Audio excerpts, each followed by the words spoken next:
Fala, investidor! Tudo bom com você? Que é o Daniel Varenga, o investidor raiz. Hoje nós vamos para mais um vídeo direto ao ponto, onde eu vou analisar a Usiminas, que reportou o resultado recentemente. Então, será que vale a pena investir em Usiminas? Nesse vídeo eu vou fazer a análise completa e deixar a minha opinião sincera sobre a empresa. Agora, sem mais delongas, vamos lá para a análise. Estou gravando esse vídeo no dia 6 de maio, o mercado abriu, Usiminas hoje subindo quase 2%, uma bela alta. No ano, ela está subindo 7%, ainda está abaixo do Ibovespa, o Ibovespa está subindo mais ou menos 11%. E nos últimos 12 meses, uma queda de 31%. Então, lá em maio do ano passado, ela estava R$ 8,00, né? Agora está aí na casa dos R$ 5,00. As ações caíram bastante. Deixa aqui nos comentários, você acredita que Usiminas nesse preço de R$ 5,50 é uma oportunidade? Você tem Usiminas em carteira? Deixa aqui para mim nos comentários. Bom, Usiminas dispensa comentários, é uma empresa do setor de siderurgia.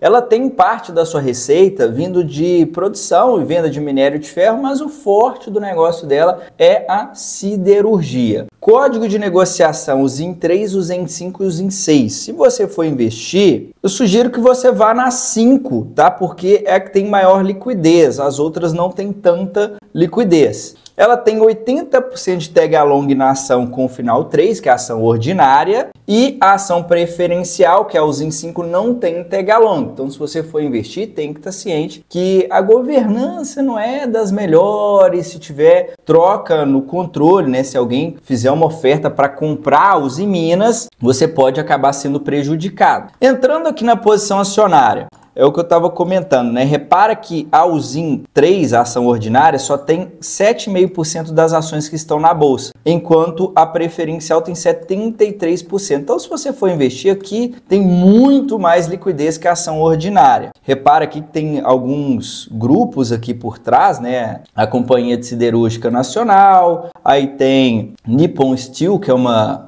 multinacional, se eu não me engano, lá do Japão. Então tem alguns fundos aqui por trás, né, da Usiminas. Repara que tem ação em tesouraria também, olha, quase 4%. Eu gosto de ver empresas com ações em tesouraria. Sempre que está acontecendo recompra de ações é uma forma de gerar valor para os acionistas. Então é muito bom ver isso. Lucro por ação diminui, o dividendo ele vai ser repartido por uma base menor de ações. Então é uma forma de gerar valor para os seus acionistas. Eu geralmente gosto de ver uma empresa que tem um controlador forte por trás, né? Mas no caso da Usiminas é isso aí, né? Alguns fundos ali que controlam a empresa. Bom, vamos falar sobre o que mais interessa aqui, que é o resultado da Usiminas, né? Eu vou pegar o resultado mais atualizado, que é referente ao primeiro trimestre de 2025, e vou comparar contra o trimestre anterior, contra o quarto trimestre de 2024. Geralmente, a maior parte das ações, o ideal é comparar contra o mesmo período do ano anterior, ou seja, primeiro trimestre de 2025 comparar contra o primeiro trimestre de 2024. Todavia, quando eu vou analisar empresas que são mais cíclicas, por exemplo, commodities, né? Eu gosto de comparar contra o trimestre anterior porque eu consigo ter uma noção para onde que ela está caminhando, se está entrando em um ciclo de melhora, se ela está piorando. Por quê? Porque a commodity, se eu pegar o mesmo período do ano passado, a commodity pode estar em preço totalmente diferente, o dólar pode estar em um preço totalmente diferente. Então aqui eu consigo ter uma visão ali, entender melhor para onde que a empresa está indo. Então aqui nós conseguimos ver que o volume de vendas aumentou 3%, o aço, o minério de ferro também aumentou 1%, a receita aumentou 6%. Até aqui muito bom. Saiu de 6,4 para 6,8. O EBITDA ajustado, principal métrica aqui para a gente analisar, saiu de 518 milhões para 733, crescimento de 41%, muito bom.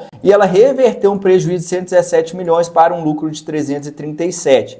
Então até aqui, resultado excelente. Olhando aqui para o endividamento, aumentou um pouquinho, mas nada preocupante. Ou seja, a empresa ela conseguiu vender mais e ela foi mais eficiente. As receitas melhoraram e ela conseguiu ter maiores margens. Repara a margem EBITDA aqui, que é muito importante de analisar, que saiu de 8% para 11%, ela ganhou quase 3% de margem. Então eu diria que esse resultado do primeiro trimestre de 2025 foi um resultado muito bom aqui para a Usiminas. Bom, agora eu vou entrar aqui nos principais indicadores da empresa, eu sempre digo, não tem regra fixa com base em nenhum indicador, mas eu passo um parâmetro para ficar mais fácil para você entender a minha análise. Antes de abrir esses indicadores, só tem um recado para você que está gostando desse conteúdo. Deixa a likezeira, se inscreve no canal para a gente continuar crescendo, bater logo uns 20 mil inscritos. Eu preciso da sua participação, da sua força para a gente crescer. Valeu? Então vamos lá. Cotação no dia 2 de maio estava R$ 5,52, valor de mercado aproximadamente 7 bilhões. Então ela não é uma gigante na nossa bolsa, mas também não é uma empresa pequena. Eu diria que é uma empresa de porte de médio para pequeno. Dívida líquida sobre EBITDA de 0,6 vezes, é uma dívida equilibrada, tá? Esse endividamento, quanto mais elevado, mais liga o alerta. Mas ali eu diria 2 vezes é um ponto de atenção. Acima de 3, aí a situação ela vai complicando. Então no momento tá bem tranquilo, né? Tá menos de 1 vez, significa que o lucro operacional da empresa em menos de 1 ano seria suficiente para quitar a dívida da empresa. Então assim, tá bem tranquilo o endividamento da Uzi Minas. Dividend yield está zerado, a empresa vinha apresentando prejuízo, o resultado estava piorando bastante, então é complicado, né, a empresa pagar dividendos, um cenário mais complicado, vou falar um pouco mais sobre isso daqui a pouco. Então, na minha opinião, é prudente, né, a empresa realmente não pagar dividendos nesse tipo de momento. O ROI de 1% está um ROI muito baixo, né?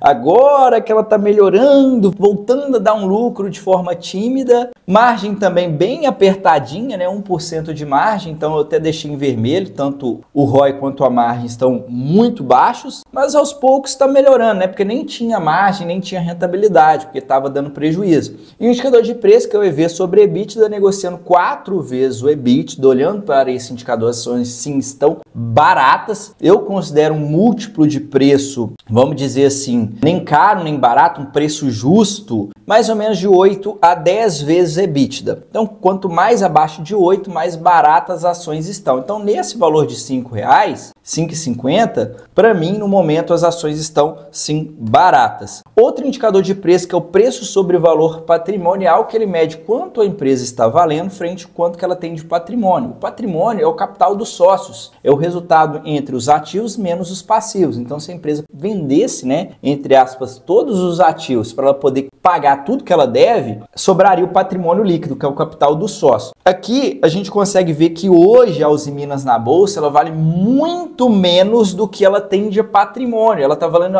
equivalente a 29% de todo o patrimônio que ela tem. Ou seja, ela está muito barata frente ao patrimônio. Mais um sinal aqui de desconto, tá? Presta bastante atenção nisso. Mas nem tudo são flores, né? Não quer dizer que o barato quer dizer que é para você comprar. Repare que a Uzi Minas ela é bem cíclica aqui, ó. Dava vários prejuízos, aí melhorou, aí veio o ano de 2020, deu prejuízo, aí depois explodiu, o resultado estourou, um foguete, e aí depois corrigiu. Vale ressaltar que a maioria das empresas que produzem e vendem commodities, no ano de 2021, 2022, foram anos excelentes, pois as commodities ficaram muito valorizadas ali na época da pandemia, né? Vamos dizer assim. E com isso, essas empresas tiveram um resultado muito forte, pagaram muitos dividendos, geraram muito caixa. E depois, né, a commodity, ela dá uma ajustada, né? Uma hora o minério de ferro, ele inflaciona, depois ele corrige, uma hora o aço inflaciona, depois ele corrige, é ciclo de mercado, porque quando uma commodity ela fica muito inflacionada, várias empresas começam a produzir, aumentar a produção para poder surfar essa onda, e aí o que acontece? A oferta aumenta e o preço vai lá e acaba caindo. Então é normal que isso aconteça, tá? As commodities elas têm esse ciclo, vai ter o ciclo de alta, vai ter o ciclo de baixo, você tem que estar ciente disso, caso você queira investir em empresas com esse perfil.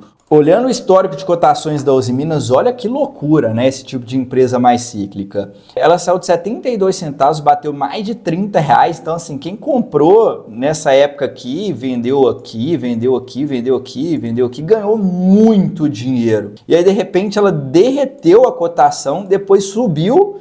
E aí depois foi só para trás, né? Ela saiu aqui de mais ou menos R$23, R$24 e bateu aqui algo próximo de R$2, R$3. E aí mais um ciclo de baixa, né? Quem comprou aqui ficou feliz da vida, né? Ela chegou a bater 10, olha só, de 2 para 10. Poxa, excelente resultado, né? Bateu quase R$20. Então assim, em curto período de tempo, quando vem um ciclo alto, pelo fato da Uzi Minas ser cíclica e ela não ser uma empresa muito grande, é possível você multiplicar o seu capital capital por 2, 3, 5, 10 vezes em curto período de tempo. Ela tem esse potencial e, ao mesmo tempo, na hora de derreter, pode derreter 50%, 70%, 80% e você vê o seu dinheiro virar pó. Então, tem que saber o que você está fazendo na hora que você for investir nesse tipo de ativo. Agora eu vou entrar no histórico dos resultados da Uzi Minas desde 2015 até o consolidado dos últimos 12 meses, resultado mais atualizado da empresa, e vou deixar aqui a minha opinião sincera sobre Uzi Minas. Antes disso, eu só tenho um recado para você que quer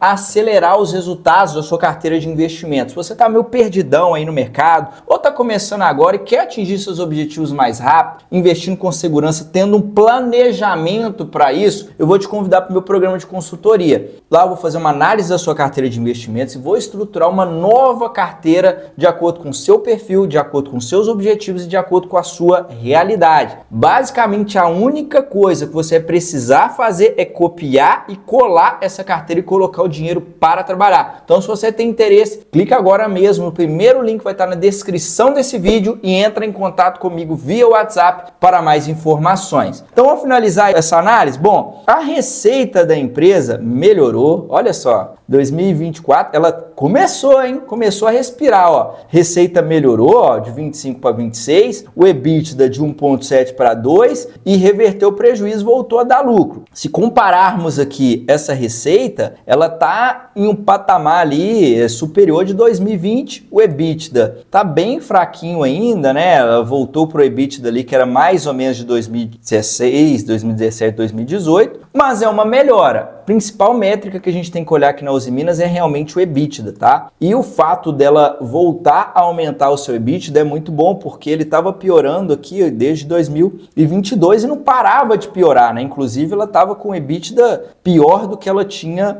antes da pandemia. Ela conseguindo manter, né, esse ciclo de melhora com a cotação do jeito que está aqui hoje, tem muito potencial de valorização. Pode ser que venha aquela outra pernada aqui para cima. Olhando as margens, ainda está a desejar, né? Uma margem de 8%, melhorou um pouquinho, mas é uma margem baixa ainda. Margem líquida de 1%, muito baixa essa margem. O lucro líquido não precisa preocupar muito, porque tem variação cambial aqui no resultado financeiro, então é importante você analisar a Uzi Minas pelo EBITDA. Então melhorou, mas ainda está assim, bem aquém, né? Se ela conseguir chegar aqui pelo menos 12, 13% de margem, com essa receita que ela tem hoje, já vai dar uma melhorada aqui no EBITDA. Então temos que acompanhar. A dívida continua bem equilibrada, não precisa preocupar com o endividamento. Olhando aqui o fluxo de caixa, ela está com fluxo de caixa negativo. Olha só, ela gastou mais com investimento do que ela gerou caixa. Esse fluxo de caixa deu uma diminuída.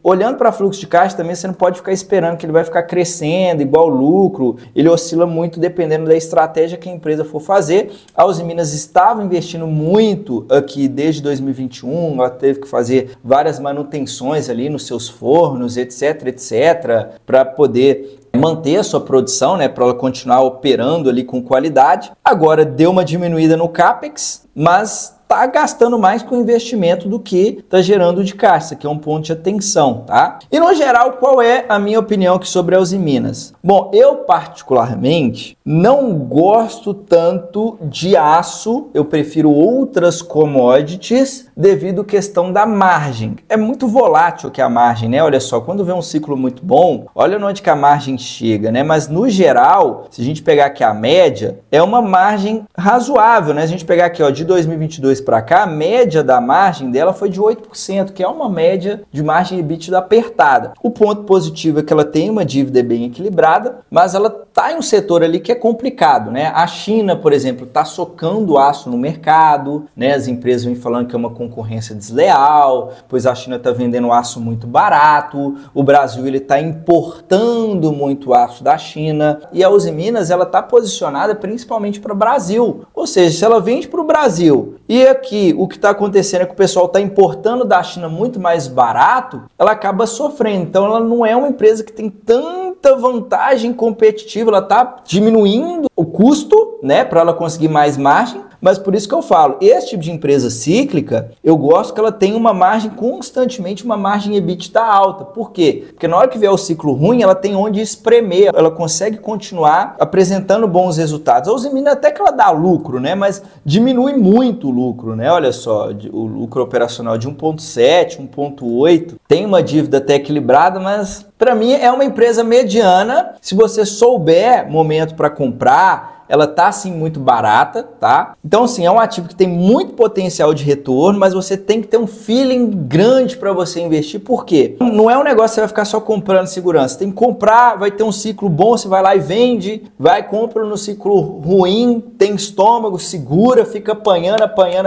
comprando, aí vem a alta, você vai vendendo aos poucos. Então assim, é um ativo que se você não tiver as manhas, não é melhor entrar não, tá? Não é das commodities mais simples aí de você poder investir. Eu, nesse setor, eu gosto mais da Gerdau, tá? Mas se você souber o que você está fazendo, se tiver estômago, tiver peito, é sim um ativo que dá para investir. Eu, particularmente, não sugiro para quem está começando, para quem é mais conservador. É uma empresa um pouco mais arriscada, valeu? Então essa é a minha opinião, espero que você tenha gostado. A gente se vê no próximo vídeo, até a próxima, tchau, tchau!